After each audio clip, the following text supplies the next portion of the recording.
Sejam todos bem-vindos, que Deus abençoe você e sua família. Hoje a gente vai descobrir como foi que surgiu a Igreja Adventista do Sétimo Dia. Não saia daí. Desde já te peço que deixe o seu likezinho, né, se você gostar do nosso conteúdo. Se você não gostar, você pode dar o dislike também, não tem problema.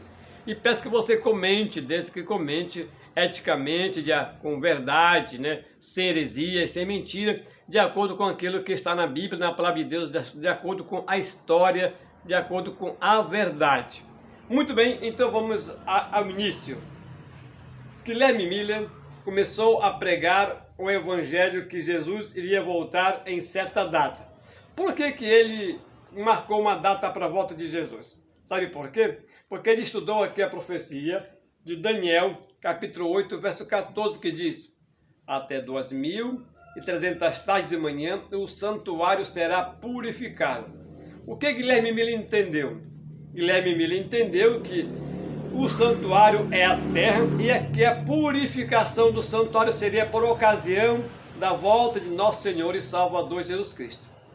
Então ele começou a estudar muito essas profecias de Daniel e descobriu que a profecia de Daniel 8,14, que é 2300 tardes de manhã, começaria junto com as 70 semanas, exatamente quando Artaxerxes deu a autorização para reconstruir os muros de Jerusalém, que foi por volta do ano 457 antes de nosso Senhor e Salvador Jesus Cristo. Tendo com essa data na mão, ele agora começou a estudar mais as profecias e descobriu que a profecia das 70 semanas, que são 490 anos, terminaria no ano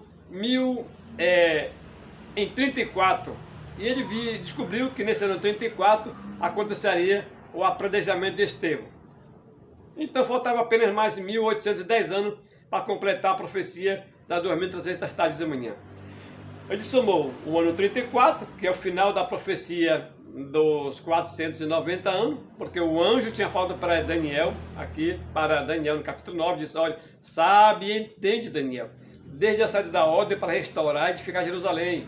E começou a explicar até o ungido. E aí começou a explicar para ele que a profecia das 2300 tardes de manhã começaria junto com as 70 semanas. Se as 70 semanas terminou no ano 34, e ele então ficou fácil para descobrir que seria em 1844 a purificação do santuário, que seria a volta de Jesus. Ele marcou uma data para a volta de Jesus, exatamente lá para o mês de maio, marcou a data para a volta de Jesus, é 21 de maio, mas esse dia veio e Jesus não voltou. Samuel Logue, então, começou a novamente estudar junto com outras pessoas, juntamente com Guilherme Miller, e descobriu que essa data cairia em 22 de outubro de 1844. Foi marcada a data para a volta de Jesus, 22 de outubro de 1844. E preste agora bastante atenção, porque nesse dia milhares de pessoas estavam reunidas para a volta de Jesus. Muitas delas tinham vendido a sua propriedade, tinham distribuído para os pobres. Muitas dessas pessoas ali entregaram seus empregos, abandonaram as suas igrejas que frequentavam e começaram agora a seguir a pregação de Guilherme Miller, que Jesus ia voltar no dia 22 de outubro de 1844. Só que existia outro grupo de pessoas que também zombavam muito dessas pessoas que acreditavam nessa data. E zombavam, dizendo que isso não ia acontecer, etc e tal. Acontece que, quando chegou o dia 22 de outubro, nada realmente aconteceu. Imagine o escárnio e a zombaria que essas pessoas tiveram de outras pessoas. Nesse dia, foi um dia amargo, um dia de grande desapontamento para esse povo que aguardava a volta de Jesus. Quando você estuda o livro de Apocalipse, no capítulo 10, você vai encontrar ali um anjo com um pé na terra e outro no mar, e ele tem na mão um livrinho pequenininho. Esse livrinho pequenininho provavelmente seja o livro de Daniel. Quando ele falou: come este livro, e então ele comeu o livro. Na sua boca será doce como mel, mas quando chegar no seu estômago será amargo como fel. Agora preste atenção nessa explicação para vocês entenderem melhor. Esse pequeno livro de Daniel, comer significa estudar bastante, ele estudou muito. E ele estudou muito o livro de Daniel. E descobriu, segundo a tradução dele, que Jesus iria voltar, a interpretação dele, que Jesus iria voltar em 1844. E então foi uma mensagem muito doce. E começou a levar essa mensagem para outras pessoas. Quando terminou esta data, Jesus não voltou e no seu estômago então foi amargo. Foi o grande dia de decepção, foi o grande dia de amargura. E quando você lê Apocalipse capítulo 10, verso 11 em diante, lá nos últimos versículos, diz o seguinte assim, ó, é necessário que ainda profetize a muitas nações, tribos, línguas e povos. Quer dizer, nesse período, nessa data, ia surgir um povo, um remanescente, que iria pregar a volta de Jesus, que ainda iria continuar profetizando a muitas nações, iria ter profeta nessa igreja, nesse movimento, e que nesse movimento ia continuar pregando a todas as nações, tribos, línguas e povos. Só que essas pessoas começaram a sair de um lado para o outro, muitas delas abandonaram até suas igrejas, nem voltaram mais. Mas houve um pequeno grupo dizendo o seguinte, até o próprio Guilherme Mille também saiu. Houve um pequeno grupo que começou a estudar mais as profecias, começaram a orar, jejuavam, oravam, passavam noite orando. Até que um dia, uma pessoa chamada Irã Edson, que também fazia parte deste grupo, ia andando no milharal, provavelmente para esfriar sua cabeça de tanta zombaria que tinha passado, de tanta amargura e tanta decepção. Ele levantou a cabeça e viu o céu aberto. E viu Jesus Cristo passando do lugar santo para o lugar santíssimo. Ele lembrou rapidamente o que acontecia no santuário terrestre, quando os sacerdotes entravam no lugar santo e uma vez por ano entravam no Santo dos Santos. E ele descobriu que a data estava correta, o que estava errado era a interpretação da data, que Jesus não iria voltar. Mas Jesus estava passando do lugar santo para o lugar santíssimo, onde começaria naquela data o juízo investigativo. E Jesus então passaria a cumprir a última parte que acontecia aqui na terra com o sumo sacerdote. Lembra que o sacerdote daqui da terra está representando Jesus e o sumo sacerdote também. O sumo sacerdote entrava apenas uma vez por ano no santuário e quando ele saísse de lá, uma vez por ano, não tinha mais salvação para ninguém quando estava lá fora. Vai acontecer a mesma coisa com Jesus. Jesus hoje se encontra no Santo dos Santos.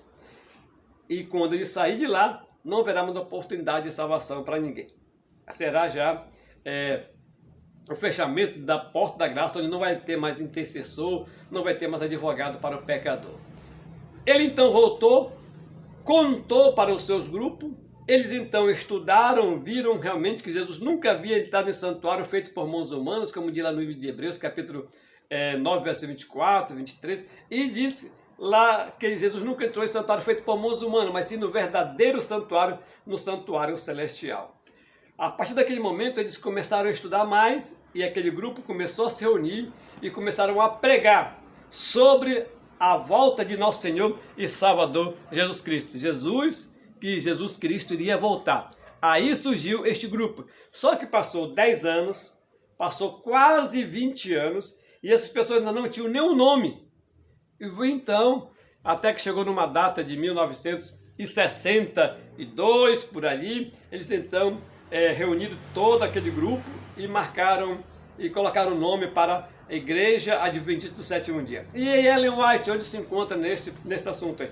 Ellen White, naquela época, também estava junto com este grupo, junto com Tiago White, Irã Edson, Joseph Bates e outros que estavam estudando ali a palavra de Deus.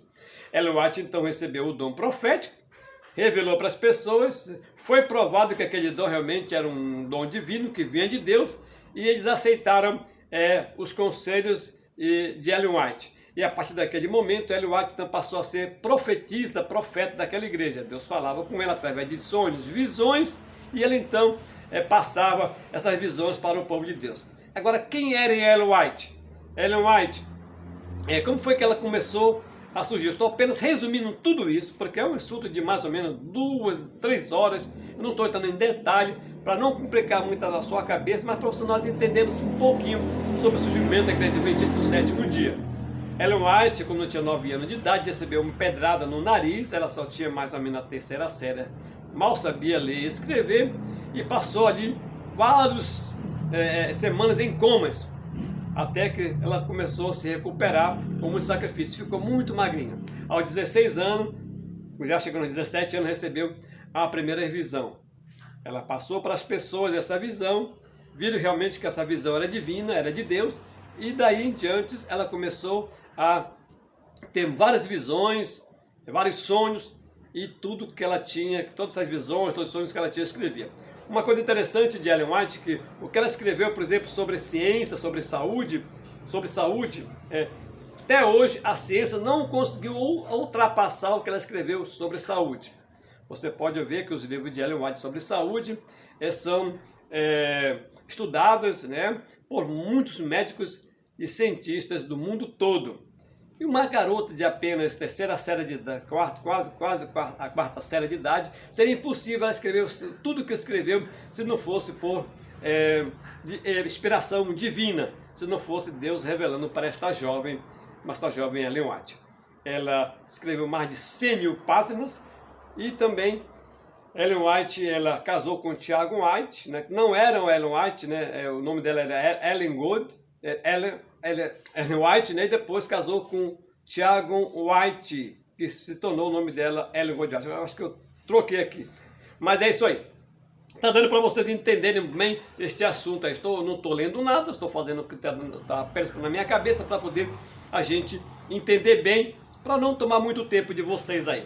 Mas foi assim que surgiu a Igreja Adventista do Sétimo Dia. Então não foi Ellen White que fundou a Igreja Adventista, não foi Guilherme Miller, mas foi pessoas de muitas religiões que vieram, né, aceitaram a mensagem da volta de Jesus, né, e estavam todos reunidos naquele momento, receberam esta mensagem, só que a data estava correta, mas a interpretação estava errada.